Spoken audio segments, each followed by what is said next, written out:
Cambridge O level Urdu का paper देते हुए तर्जुमे वाला सवाल अक्सर परेशान करता है ना? अच्छा, अगर ऐसा है तो बिल्कुल सही जगह आए हैं, क्योंकि आज हम इसी मुश्किल को आसान बनाने के सारे राज जानने वाले हैं। तो चलें सीधा मुद्दे की बात करते हैं। ये जो 15 नंबर का सवाल है ना, ये अक्सर स्टूडेंट्स के लिए एक बड़ा चैलेंज बन जाता है। सवाल ये है कि आखिर ये 15 नंबर पूरे के पूरे हासिल किए कैसे जाएं? जरा सोचें, सिर्फ एक सवाल और उसके हैं पूरे 15 नंबर।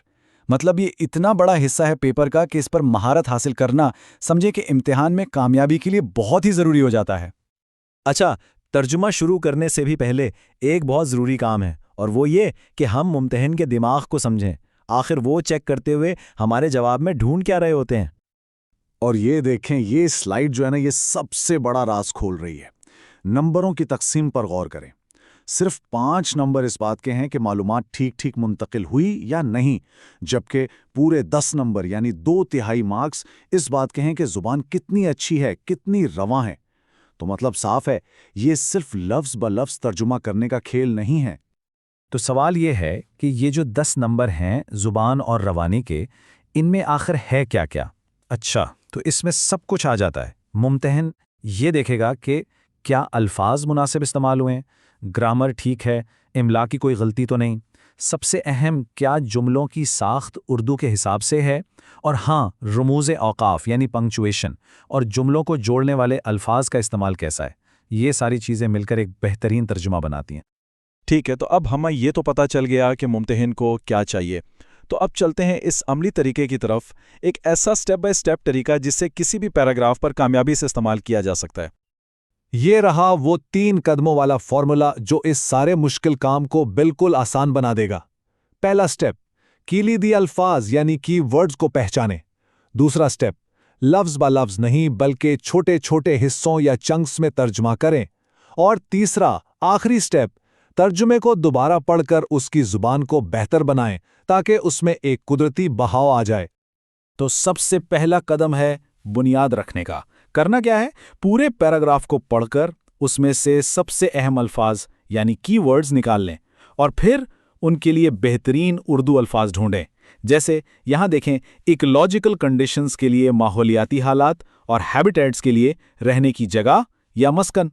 जब ये काम हो जाता है ना, तो तर्जुमे को एक बहुत मजबूत स्टार्ट मिल जाता है। अच्छा, अब आती है वो गलती जो अक्सर लोग करते हैं, एक एक लफ्ज़ का तर्जुमा। ये बिल्कुल नहीं करना। इसके बजाय छोटे छोटे फ़िक्रों या जुमले के हिस्सों को एक यूनिट समझकर तर्जुमा करें। इससे फ़ायदा ये होता है कि एक तो मतलब यानी कॉन्टेक्स्ट ख़राब नहीं होता, और दूसरा ये कि जुमला अजीब सा और टूटा फूटा नहीं लगता। और ये जो बात है ना, ये हमारे तीसरे और आखिरी कदम का मकसद बिल्कुल वाज़े कर देती है।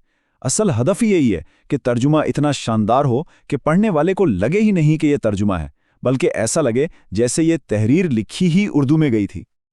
ये जो आखिरी स्टेप है ना, ये बिल्कुल एक जौहरी के काम जैसा है।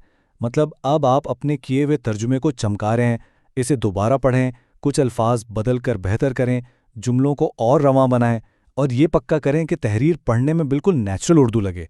यही वो फ़न है जो एक आम से लफ्ज़ी तर्जुमे को एक शानदार बामहावरा तहरीर बना देता है।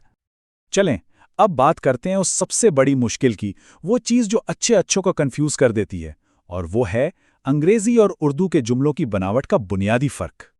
ज़रा उस लंबे चौड़े अंग्रेजी जुमले पर नज़र डालें। ये एक बेहतरीन मिसाल है इस बात की कि अगर सीधा सीधा तर्जुमा करने की कोशिश की तो वो ना सिर्फ गलत होगा बल्कि अच्छे खासे नंबर भी कटवा देगा। अब देखें, अगर कोई अंग्रेजी जुमले की तरतीब को ही फॉलो करते हुए लफ्ज़ ब लफ्ज़ तर्जुमा कर दे तो नतीजा क्या निकलेगा? एक ऐसा अजीबो-गरीब गैर फितरी जुमला जो ग्रामर के हिसाब से भी गलत होगा और जिसे पढ़कर सर चकरा जाए।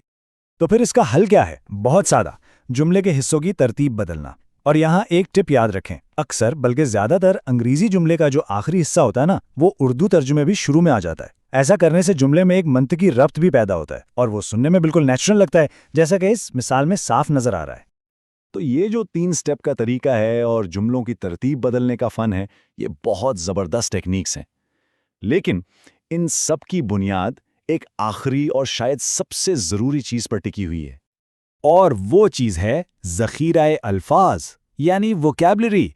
देखें, अच्छे नंबरों का रास्ता सिर्फ और सिर्फ मुसलसल प्रैक्टिस से ही निकलता है। तो इस 3 कदमी तरीके को अपनाएं जुमलों की साख्त बदलने की खूब प्रैक्टिस करें और सबसे बढ़कर रोज़ाना की बुनियाद पर नए अल्फाज सीखें। अपनी वोकैबुलरी पर काम करते रहें। यही वो आदत है जो किसी को भी एक बेहतरीन मुतरजिम बना सकती है। तो आखिर में बात यह है कि तर्जमे में कमाल हासिल करना सिर्फ लफ्ज़ों का खेल नहीं, ये ज़ुबान की साख्त, उसके बहाव और मुम्तहिन की सोच को समझने का फ़न है। तो इस सारी गुफ्तगू के बाद एक लम्हे को सोचें, आज ऐसी कौन सी एक नई बात या टेक्निक सीखी है जो अगले तर्जमे को पहले से बेहतर बना देगी।